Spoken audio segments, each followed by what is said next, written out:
Assalamualaikum warahmatullahi wabarakatuh. Nama saya Ahmad Badri, saya mahasiswa STAI Yogyakarta. Di sini saya akan melengkapi tugas akhir saya di semester 3 ini, tugas kewirausahaan dengan dosen pengampu Bapak Hudan Mudarris yang akan mengambil beberapa makna yang terkandung dalam surah ke-74 Al-Quran, yaitu surah Al-Muddatsir ayat 1 sampai 7. Berikut akan saya bacakan ayatnya, lalu nanti dilanjutkan artinya dan mungkin makna yang dapat kita ambil. A'udzu billahi minasyaitonir rajim. Bismillahirrahmanirrahim. Ya ayyuhal muddatsir qum fa'anzir wa rabbaka fakabbir wa thiyabaka fatahhir warrujza fahjur wa la tamnu tastakthir wa lirabbika fasbir. Nah, kemudian saya akan memberikan arti daripada ayat-ayat yang telah saya bacakan. Ya ayyuhal muddatsir, hai orang-orang yang berkemul ataupun berselimut. Allah memanggil orang-orang yang sedang berselimut. Kum fa'angdir, disuruh apa? Kum, bangun. Untuk apa? Memberi peringatan.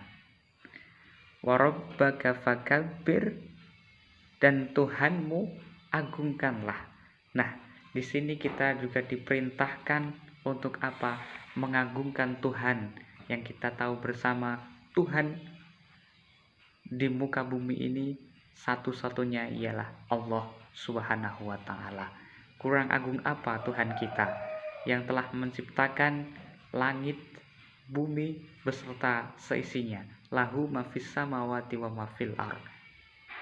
Semua yang ada di langit dan di bumi itu miliknya Allah, kepunyaan Allah. Maka pantas dan wajib kita mengagungkan Tuhan kita, yaitu Allah Subhanahu wa Ta'ala. Wasiyabaka fatahhir, dan pakaianmu bersihkanlah. Setelah kita mengagungkan Allah, kita juga diperintahkan untuk membersihkan pakaian kita. Nah, untuk melaksanakan sholat misalnya, kita juga diperintahkan untuk berwudu terlebih dahulu. Untuk apa? Membersihkan diri kita agar kita dalam keadaan suci untuk menghadap Zat yang Maha Suci, yaitu Allah Subhanahu wa Ta'ala. Apalagi pakaian yang ingin akan kita kenakan, tentunya harus dalam keadaan suci juga. Kalau kotor, kita harus mencuci terlebih dahulu agar apa? Pakaian kita, badan kita ini terhindar ataupun suci dari najis-najis yang nantinya akan membuat sholat kita itu tidak sah. Kemudian ayat yang kelima, warrujza fahjur, dan perbuatan dosa menyembah berhala tinggalkanlah. Nah, setelah kita berpedoman ataupun berpegang teguh pada Zat yang Maha Kuasa, yaitu Allah Subhanahu wa Ta'ala, kita dilarang untuk mengingkari hal itu, untuk mencari Tuhan selain Allah, apalagi hanya berhala-berhala, patung yang ciptaan manusia. Kalau manusia saja bisa menciptakan patung, lalu apakah pantas patung tersebut itu diakui sebagai Tuhan? Tentunya tidaklah pantas, karena patung tersebut adalah buatan daripada manusia. Tapi Allah itu kekal abadi, dialah yang maha agung, dia yang maha mencipta dan tidak diciptakan oleh siapapun. Kemudian ayat yang keenam, wala tamnu tastakthir, dan janganlah kamu memberi dengan maksud memperoleh balasan. Nah, ini mungkin hal-hal yang sering kita lakukan, yang mana dalam memberi itu kita berharap sesuatu yang lebih besar. Misalkan sebagai seorang penceramah, misalkan kita tidak hanya sekedar ingin menyampaikan apa yang telah disampaikan oleh nabi-nabi, karena al ulama warasatul anbiya, ulama itu penerusnya para nabi yang mendakwahkan, mensyiarkan agama. Kita melebihi, kita melampaui daripada itu. Kita haus akan kehormatan, kita haus akan pengakuan. Kalau seperti itu nantinya kita akan sering sekali kecewa.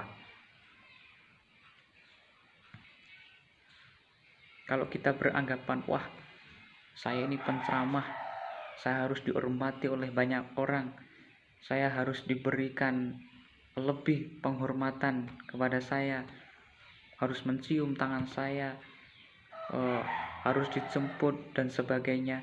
Nah, kalau kita berharap yang lebih, maka kita akan sering sekali dikecewakan oleh harapan-harapan kita itu sendiri. Kemudian yang ketujuh, wali rabbika fasbir, dan untuk memenuhi perintah Tuhanmu bersabarlah. Nah, kita di ayat yang ketujuh ini diperintahkan untuk selalu bersabar.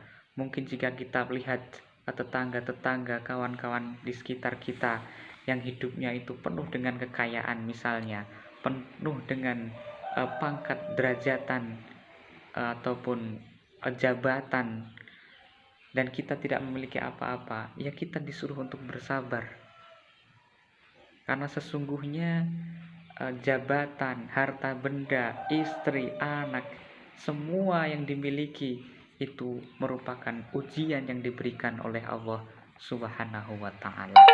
Alhamdulillah kita hidup secara nyaman, hidup ya walaupun secara sederhana, tapi kita masih dititipkan keimanan dalam diri kita, dalam hati kita, sehingga kita dapat menyembah, tidak mempersekutukan Allah Subhanahu wa ta'ala. Cukup bagi kita itu saja. Untuk itu kita diperintah untuk selalu bersyukur ataupun bersabar, agar apa? Agar hidup kita ini merasa bahwa diri kita itu tidak ada apa-apanya, merasa diri kita itu tidaklah berkuasa, yang kekuasaannya itu kekal abadi hanyalah Allah Subhanahu wa ta'ala. Maka bersabarlah.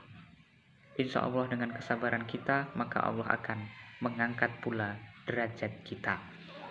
Demikian tadi makna ataupun maksud dari surah yang ke-74 Al-Quran, yaitu surah Al-Muddatsir, yang dapat saya sampaikan.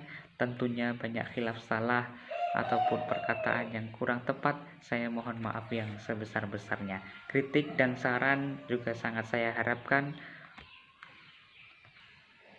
agar kedepannya saya menjadi lebih baik lagi, menjadi lebih bagus lagi daripada yang sekarang. Akhirul kalam, wassalamualaikum warahmatullahi wabarakatuh.